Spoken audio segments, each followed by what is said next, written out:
नमस्कार दोस्तों, यूजीसी लगभग 2020 मैच खेलने के मूड में आ चुकी है।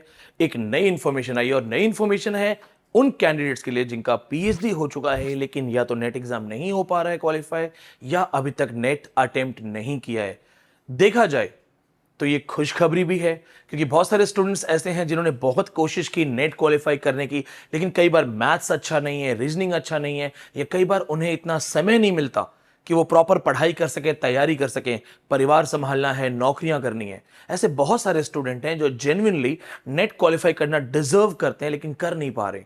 इन स्टूडेंट्स ने पीएचडी कर रखी है। अब रूल ये आया कि जो सिर्फ पीएचडी है वो एलिजिबल नहीं है, ओनली नेट वाले एलिजिबल होंगे या नेट और पीएचडी एलिजिबल होगा। और फिर यूजीसी में मामी डाला जी हैं, मामी डाला जी ने एक और शॉट लगाया और ये था सिक्सर। जी हां दोस्तों, मामी डाला जी ने एक छक्का लगाया। और छक्का कैसे है देखिए, अब पीएचडी वाले भी डायरेक्ट बनेंगे असिस्टेंट प्रोफेसर।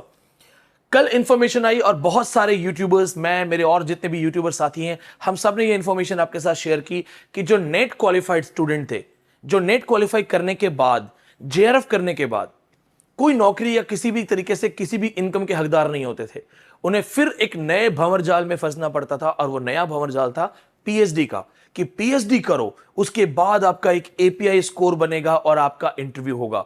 कल एक इंफॉर्मेशन आई कि नहीं, सिर्फ नेट जेआरएफ स्लेट है, सेट एग्जाम क्वालिफाई है आपका, आप मिनिमम क्राइटेरिया में आओगे, यानी कि इंटरव्यू देने का अधिकार मिलेगा। अगर इंटरव्यू अच्छा हुआ, इंटरव्यू परफॉर्मेंस बहुत अच्छी हुई, तो आपका क्वालिफाई हो जाएगा। कल मेरा अपना एक स्टूडेंट है, जेआरएफ क्वालिफाइड है, उसने मुझे बोला कि सर मैं जेआरएफ हूं, अब मैं एलिजिबल हूं नौकरी के लिए, लेकिन वहां बहुत सारे लोग ऐसे आएंगे जिनका पहले से नेट है, पहले से पीएचडी है, मुझसे ज्यादा क्वालिफिकेशन लेके बैठे हैं, एपीआई स्कोर भी उनका मुझसे ज्यादा होगा, तो फिर मेरा क्या फायदा। दोस्तों ऐसा नहीं है। आप अगर इंटरव्यू पैनल में आ गए तो इसका मतलब यह है कि अब आप, एक जंग होने वाली है, उसमें आपकी भागीदारी है। अब भागीदारी है उसका क्या मतलब है।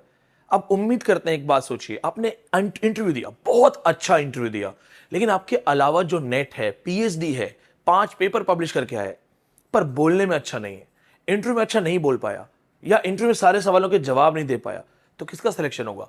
आपका होगा। तो जब इंडियन क्रिकेट टीम खेलने जाती है तो जो बल्लेबाज 7वें नंबर पे आता है वो ये थोड़ी कहता है कि सचिन के सामने, विराट के सामने मुझे कौन पूछेगा। धोनी 6-7वें नंबर पे खेलने आता था, बड़े बड़े प्लेयर्स के होने के बावजूद धोनी ने अपनी पहचान बनाई। तो अगर आपका सिर्फ नेट या जेआरएफ है और चूंकि आपको मिनिमम एलिजिबिलिटी क्राइटेरिया मिल गया है, आप वहां पे भी चमत्कार कर सकते हो, आप अपने इंटरव्यू में धोनी बन सकते हो। अब दिक्कत यह थी कि नेट भी एलिजिबल, नेट एंड पीएचडी भी एलिजिबल, उन बेचारे स्टूडेंट्स का क्या जिनका सिर्फ पीएचडी है। तो दोस्तों गुड न्यूज आ गई है, और ये गुड न्यूज बहुत ही अनप्लैंड तरीके से आई है। अनप्लैंड मतलब, मैं यहां पे देखिए, मैं क्रिटिसाइज यूजीसी को इसलिए करता हूं क्योंकि मैं सीधी सी बात इतना जानता हूं कि आपका कोई भी डिसीजन प्रॉपर मीटिंग करके, प्रॉपर रिव्यू मीटिंग करके फिर आना चाहिए। ऐसे नहीं होना चाहिए कि सुबह बोल दो कि कोई बात नहीं, नेट वाले एलिजिबल हैं, फिर शाम को बोलो काम करो यार पीएचडी वाले भी एलिजिबल है। ध्यान से देखिएगा, 15-16 घंटे हो गए हैं, मैं रात को बैडमिंटन खेलने गया था। अगर आपने मेरा शॉर्ट देखा है तो शॉर्ट जरूर देखना। रात को बैडमिंटन खेलने गया, मोबाइल में टी हुआ, मैंने देखा नया ट्वीट आया है कि अब पीएचडी वाले नेट जेआरएफ एग्जाम से एग्जेम्प्टेड हैं, यानी कि पीएचडी कैंडिडेट्स को नेट जेआरएफ करने की जरूरत नहीं है, वो डायरेक्ट एलिजिबल हैं। क्या ये अच्छी न्यूज है, क्या ये बुरी न्यूज है, या क्या ये झांसा है, इसके बारे में बात करेंगे, जुड़े रहिएगा। अब देखिए, पीएचडी होल्डर्स, मैं इसको पेन चलाता हूं यहां पे, पीएचडी होल्डर्स एग्जेम्प्टेड। ओके, किससे किससे एग्जेम्प्टेड है? नेट, सेट, स्लेट, और ये एलिजिबल है असिस्टेंट प्रोफेसर रिक्रूटमेंट के लिए। ये इन्हें 15 घंटे बाद याद आया कि यार एक ट्वीट ये भी कर देते हैं। अब देखिए दोस्तों, ठीक है, अच्छी बात है, बुरा नहीं है। मेरे बहुत सारे स्टूडेंट जो सिर्फ पीएचडी है वो शायद ये सोच रहे होंगे कि सर नेट का समर्थन कर रहे हैं, या नेट, सर भी चाहते हैं कि नेट ही कंपलसरी हो। दोस्तों पीएचडी भी अपने आप में बहुत अच्छी चीज है, लेकिन क्या आप और मैं इस कड़वे सच से वाकिफ नहीं है कि पीएचडी पैसों से भी आ जाती है?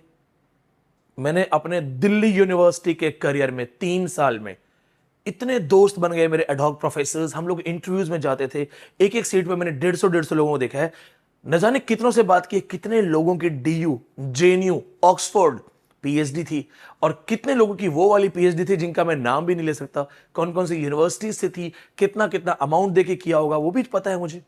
तो दोस्तों अब ध्यान से देखो यहां एक्चुअली क्या चीज है। Is PhD mandatory? ठीक है, PhD qualification for appointment as assistant professor is now optional. पहले इन्होंने मैंडेटरी किया कि करो करो, पीएचडी बिना नौकरी नहीं है। उस वक्त भी मैंने विरोध किया था कि पीएचडी किसी पे थोपी नहीं जानी चाहिए, रिसर्च किसी को डंडे मार के नहीं करवाया जा सकता। और अगर तुम्हें पीएचडी मैंडेटरी करनी है तो क्यों लगा रहे हो एंट्रेंस एग्जाम? करवाओ हर किसी को पीएचडी। क्या इंडिया में पीएचडी गाइड्स अवेलेबल हैं? पीएचडी टॉपिक तक नहीं पता होते स्टूडेंट्स को, उनको डंडा मार के मजबूर करके, यहां पे डंडा मारना मतलब परेशान करना, ठीक है, लिटरली वो नहीं मारते हैं, आप परेशान करके दबाव डाल के करो पीएचडी। मेरे पास बच्चों के मैसेज आते हैं, सर पीएचडी करनी है, टॉपिक क्या लूं? एज ए टीचर मैं पूछता हूं कि पीएचडी तुम्हें करनी है, रिसर्च तुम्हें करना है, तुम अपना टॉपिक सोचो। खैर सर मुझे तो आप कोई भी बता दो, मुझे तो बस पीएचडी करनी है, नाम के आगे डॉक्टर चाहिए क्योंकि सर्टिफिकेट चाहिए। तो मेरे सर अगर पीएचडी मैंडेटरी है तो कर दो यूनिवर्सिटीज में फ्री पीएचडी। चलो फ्री मत करो, एंट्रेंस हटा दो, हर किसी को मौका दे दो, छोटी छोटी फीस कर दो, बड़े अमाउंट मत लो। प्राइवेट यूनिवर्सिटीज को सपोर्ट मिलता है, आपका एक डिसीजन 500 प्राइवेट यूनिवर्सिटीज में हजारों स्टूडेंट्स पहुंच जाएंगे। प्राइवेट यूनिवर्सिटीज का बहुत सारा फायदा है, सिर्फ प्राइवेट यूनिवर्सिटीज यहां पे कमा रही है। अब ध्यान से देखिएगा, चलो पहले इन्होंने मैंडेटरी कर दी, अब ऑप्शनल कर दी, यहां मैंडेटरी थी अब ऑप्शनल कर दी। अब इसके आगे देखिएगा, PhD holders exempted from net set slate eligibility, और इनको यहां से इन्होंने कर दिया फ्री। अब हो गए पीएचडी वाले आजाद, अब हो गए पीएचडी वाले फ्री। अब एक सवाल आता है कि क्या ये सारी जो इंफॉर्मेशन है या जो सारी चीजें हैं ये अच्छी हैं या बुरी हैं? तो मैं इसमें दोबारा से यहां पे चलता हूं। पीएचडी कैंडिडेट जो इस वीडियो को देख रहे होंगे उन्हें लग रहा होगा अच्छी है, हमें नेट नहीं देना पड़ेगा, नेट का कंपटीशन नहीं देना पड़ेगा। अब थोड़ा सा इसको समझते हैं दोस्तों, हो सकता है कुछ लोगों को बुरा लगे, क्योंकि आपको लगेगा, देखो दिक्कत यह है ना दोस्तों, सच कहने में एक साइड को अच्छा लगता है, दूसरा साइड नाराज हो जाता है। तो अगर एक ईमानदारी से मैं बोलना चाहूं तो मैं कोशिश करूंगा कि आपको सच सही से समझ में आए, और अच्छे बुरे का मैं परवाह नहीं करूंगा। ध्यान से देखिएगा, मुझे बहुत ज्यादा समझाने का तरीका तो नहीं आता मैथ्स की तरह, पर लेट्स अज्यूम कि ये एक केक का टुकड़ा है, केक का टुकड़ा, पनीर का टुकड़ा मान लो, यानी कि क्या है, वैकेंसी है, नौकरी है। अब इन्होंने कहा कि पहली वैकेंसी किसको मिलेगी? जो नेट है प्लस पीएचडी कंपलसरी है, क्योंकि पहले नेट कंपलसरी था, मिनिमम एलिजिबिलिटी क्राइटेरिया नेट था, पहले नेट करो, जब नेट कर लिया तो बोला पीएचडी करो। तो पहले इस पनीर के टुकड़े पे, इस नौकरी पे किसका हक था? नेट और पीएचडी का। अब इन्होंने क्या बोला कल सुबह वाले डिसीजन में कि सिर्फ नेट कर लो तो भी तुम इस पनीर के टुकड़े को खाने की कोशिश कर सकते हो, नेट कर लो, नौकरी के लिए एलिजिबल हो। अब दोस्तों यहां कितने कैंडिडेट थे जिनका नेट और पीएचडी है? कितने कैंडिडेट ऐसे हैं जिनका नेट है, जेआरएफ है और 3 साल की पीएचडी हो चुकी है? कितने कैंडिडेट्स हैं जिनके नेट है? मेरे अपने 3000 से ज्यादा इंग्लिश में नेट क्वालिफाइड है पिछले 2 सालों के अंदर। हर सेशन में 500 550 स्टूडेंट्स क्वालिफाई कर जाते हैं। मेरे अपने होंगे 3000 स्टूडेंट्स जो सिर्फ नेट है, शायद पीएचडी में रजिस्टर्ड हो गए हैं, कोशिश कर रहे हैं, लेकिन पीएचडी कंप्लीट नहीं हुई है, डॉक्टरेट अवार्ड नहीं हुई है। तो ये कैंडिडेट्स और ये कैंडिडेट्स अब दोनों एलिजिबल हो गए। अब इन्होंने कहा एक काम करो, जिनकी सिर्फ पीएचडी है वो भी आ जाओ, वो भी इस पनीर के टुकड़े को खा लो, यानी कि तुम भी नौकरी के लिए आ जाओ। लेकिन क्या ये पनीर का टुकड़ा, इसका साइज बढ़ रहा है? क्या नौकरियां जो है वो बढ़ रही हैं? नहीं। मुझे देखिए, आपको लग रहा होगा कि सर कुछ ज्यादा ही साफ साफ बोल देते हैं। इलेक्शंस आ रहे हैं तो पहले नेट को मिनिमम एलिजिबिलिटी क्राइटेरिया किया, मैंने कहा भी था कि नेट के बच्चे खुश हो जाएंगे। पीएचडी वाले जो हैं उनके भी तो वोट है, वोट तो पीएचडी वाले भी देंगे। इलेक्शंस है तो जो सिर्फ पीएचडी वाले हैं, तुम भी खुश, तुम भी खुश, तुम भी खुश, और 1 साल इलेक्शन खत्म, तुम भी नौकरी ढूंढो, तुम भी नौकरी ढूंढो, तुम भी नौकरी ढूंढो। खैर मैं सोच रहा था कि एक छोटा सा आपको चुटकुला सुनाऊंगा, अच्छा लगेगा तो लाइक भी कर देना, कमेंट भी कर देना। और देखिए एक बार क्या हुआ, मुझे लगता है एक आदमी था, यूजीसी का कोई हेड, ठीक है, मामी डाला जी मान लीजिए, अच्छे आदमी है, पर्सनली मैं उनकी बड़ी रिस्पेक्ट करता हूं, 2-3 बार मिला उनसे मैं। तो उनके पास एक कैंडिडेट आया, सर मैं सिर्फ नेट क्वालिफाइड हूं, मेरे से पीएचडी के पैसे नहीं है, पीएचडी में कर नहीं सकता सर, मैं 28 साल का हूं, मेरी शादी होनी है, मुझे घर परिवार संभालना है, मैं पीएचडी नहीं कर पाऊंगा, मेरे गांव के 250 किलोमीटर में कोई यूनिवर्सिटी भी नहीं है और प्राइवेट यूनिवर्सिटी में जाने का पैसा नहीं है, तो क्या प्लीज सर आप नेट को एलिजिबिलिटी क्राइटेरिया कर दीजिए।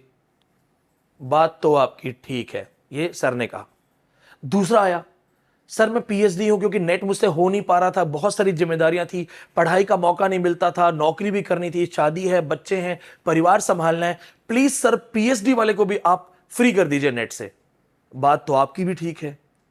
फिर एक आदमी आया, सर मैं तो नेट भी हूं, मैं तो पीएचडी भी हूं, हमें नौकरी दे दीजिए। बात तो आपकी भी ठीक है।